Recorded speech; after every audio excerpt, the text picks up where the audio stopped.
नमस्कार दोस्तों, आप देख रहे हैं QLT न्यूज। हम लाए हैं आपके लिए देश दुनिया की सबसे बड़ी और सच्ची ताजा खबरें, बिना किसी मिलावट के। और आप हमें कमेंट करके जरूर बताएं आप ये वीडियो कहां से देख रहे हैं। दोस्तों, नेपाल में प्रदर्शनकारियों ने ऊर्जा मंत्री के घर से कैश लूटकर हवा में उड़ाया। वीडियो आया सामने, नेपाल में प्रदर्शनकारियों ने ऊर्जा मंत्री दीपक खड़का के घर से बड़ी मात्रा में कैश लूट लिया और उसे हवा में उड़ा दिया, जिसका वीडियो सामने आया है। गौरतलब है कि प्रदर्शनकारियों ने पूर्व प्रधानमंत्री शेर बहादुर देउबा व उनकी पत्नी समेत कई मंत्रियों को बुरी तरह पीटा है। इस प्रदर्शन में कई लोगों की मौतें हुई हैं। तबीयत ठीक नहीं है, वरना मैं साथ जाता। पीएम मोदी के पंजाब दौरे से पहले सीएम मान प्रधानमंत्री नरेंद्र मोदी 9 सितंबर को पंजाब में बाढ़ पीड़ित इलाकों का दौरा किया। इससे पहले मुख्यमंत्री भगवंत मान ने बयान जारी किया है। उन्होंने कहा कि वह खुद प्रधानमंत्री का स्वागत करते, लेकिन खराब स्वास्थ्य के चलते उनके साथ नहीं जा पाएंगे। बकौल मान, उम्मीद है कि मोदी सरकार बाढ़ प्रभावित पंजाब के लिए विशेष पैकेज का ऐलान करेगी। नेपाल में प्रदर्शनकारियों ने राष्ट्रपति भवन और सुप्रीम कोर्ट में लगाई आग। नेपाल में जारी हिंसक विरोध प्रदर्शन के बीच प्रदर्शनकारियों ने राष्ट्रपति भवन और सुप्रीम कोर्ट में आग लगा दी है। गौरतलब है कि इससे पहले प्रधानमंत्री केपी शर्मा ओली के निजी आवास में आग लगाने के बाद प्रदर्शनकारी नाचते गाते और जश्न मनाते हुए दिखे थे। प्रधानमंत्री केपी शर्मा ओली ने अपने पद से इस्तीफा दे दिया है। कई राज्यों के लिए जारी हुई आज और कल भारी बारिश होने की चेतावनी। भारत मौसम विज्ञान विभाग ने बुधवार को कई राज्यों में कुछ जगह भारी बारिश होने की चेतावनी जारी की है। इन राज्यों में बिहार, मध्य प्रदेश, छत्तीसगढ़, गुजरात, मेघालय, नागालैंड, मणिपुर, मिजोरम, त्रिपुरा, अरुणाचल प्रदेश, तमिलनाडु, केरल, आंध्र प्रदेश और तेलंगाना शामिल हैं। वहीं उत्तर प्रदेश में 11 और 12 सितंबर को भारी बारिश होने का अनुमान है। Vice president election result. Bharat के 15वें उपराष्ट्रपति बनेंगे सीपी राधाकृष्णन। 452 वोटों से जीता चुनाव। उपराष्ट्रपति चुनाव के नतीजे आ गए हैं। एनडीए के उम्मीदवार सीपी राधाकृष्णन ने विपक्ष के बी सुदर्शन रेड्डी को हराकर यह चुनाव जीता। सीपी राधाकृष्णन को 452 वोट मिले, जबकि रेड्डी को 300 वोट ही मिल पाए। राज्यसभा के सेक्रेटरी जनरल पीसी मोदी ने नतीजों की घोषणा की। भाजपा ने क्रॉस वोटिंग का भी दावा किया है। 100 करोड़ से जगमग होंगे बिहार के गांव और कस्बे। नीतीश ने दी सोलर लाइट योजना को मंजूरी। नीतीश सरकार ने गांव-गांव की गलियों को रोशन करने के लिए मुख्यमंत्री ग्रामीण सोलर स्ट्रीट लाइट योजना के तहत 100 करोड़ रुपए मंजूर किए हैं। इससे रात में सुरक्षा और व्यापारिक गतिविधियां बढ़ेंगी। इसके साथ ही पंचायत कार्यालयों के बकाया बिजली पानी बिल और पेयजल निश्चय योजना के लिए 594 करोड़ स्वीकृत हुए हैं। सरकार का संकल्प है गांवों का समग्र विकास। नेपाल हिंसा। काठमांडू एयरपोर्ट ठप। एयर इंडिया और इंडिगो ने अपनी फ्लाइट की कैंसिल। ट्रकों का जाना भी हुआ बंद। नेपाल वायलेंस। नेपाल में हिंसा भड़क उठी है, जिसके बाद प्रधानमंत्री ने इस्तीफा दे दिया है। काठमांडू का त्रिभुवन इंटरनेशनल एयरपोर्ट अस्थायी रूप से बंद कर दिया गया है। एयर इंडिया और इंडिगो ने दिल्ली से काठमांडू जाने वाली अपनी उड़ानें रद्द कर दी हैं। भारत से नेपाल जाने वाले ट्रक भी रोक दिए गए हैं। यूपी मथुरा वृंदावन में यमुना ने मचाई तबाही। धराशायी हुआ घर।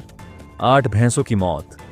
12वीं तक के सभी स्कूल बंद। मथुरा वृंदावन में यमुना ने तबाही मचाना शुरू कर दिया है। आलम यह है कि लोग घर के अंदर सोने से डर रहे हैं। बाढ़ के पानी में डूबकर 8 भैंस मर गईं। बाढ़ के हालात के चलते जिलाधिकारी ने 12वीं तक के सभी स्कूलों में अवकाश घोषित कर दिए हैं।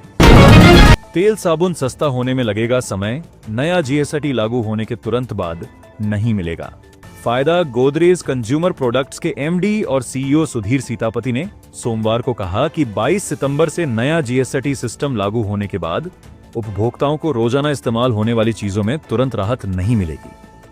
उन्होंने कहा कि ग्राहकों को कम दाम पर साबुन, तेल, शैम्पू जैसी चीजें अगले महीने की शुरुआत या मध्य तक मिलनी शुरू हो जाएंगी।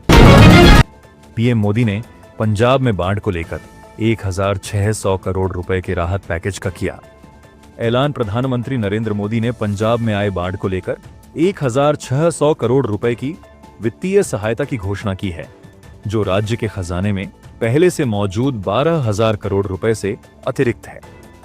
वहीं पंजाब के मुख्यमंत्री भगवंत मान ने बाढ़ प्रभावित किसानों को 20,000 रुपए प्रति एकड़ मुआवजा देने का ऐलान किया है।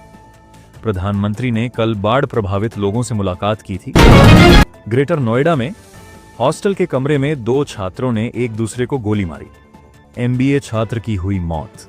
ग्रेटर नोएडा, यूपी में एक निजी कॉलेज के हॉस्टल में 2 छात्रों ने एक दूसरे को गोली मार दी, जिसमें MBA के एक छात्र की मौत हो गई है। वहीं दूसरा छात्र गंभीर रूप से घायल हो गया है। पुलिस ने मौके से लाइसेंसी रिवॉल्वर, 4 जिंदा कारतूस, मोबाइल और लैपटॉप बरामद किए हैं। दोस्तों, आपदा में बची 1 साल की बच्ची से मिले PM मोदी। हिमाचल को 1,500 करोड़ रुपए का पैकेज। पंजाब भी गए PM मोदी सबसे पहले कांगड़ा पहुंचे, जहां उन्होंने बाढ़ प्रभावितों से मुलाकात की। इस दौरान PM ने 1 साल की बच्ची निकिता को भी गोद में लिया। राज्य में आई आपदा की निकिता एक प्रतीक बन गई है। बच्ची ने मंडी जिले में बादल फटने की घटना में अपना पूरा परिवार ही खो दिया, लेकिन खुद जीवित और सुरक्षित बच गई है। कतर पर इजरायल का हवाई हमला, हमास के सीनियर नेताओं को बनाया निशाना। धुआं धुआं हुआ दोहा। इजरायल ने कतर की राजधानी दोहा पर हवाई हमला किया है। इस हमले में हमास के कई बड़े अधिकारियों के मारे जाने की खबर है। हमला दिन दहाड़े किया गया। ऐसा माना जा रहा है कि कतर को इजरायल के हवाई हमलों की भनक तक नहीं लगी। PM मोदी ने उपराष्ट्रपति चुनाव जीतने पर CP राधाकृष्णन को दी बधाई।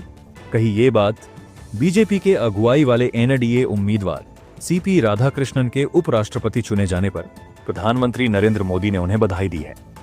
PM मोदी ने कहा, उनका राधाकृष्णन जीवन सदैव गरीबों व वंचितों को सशक्त बनाने के लिए समर्पित रहा है।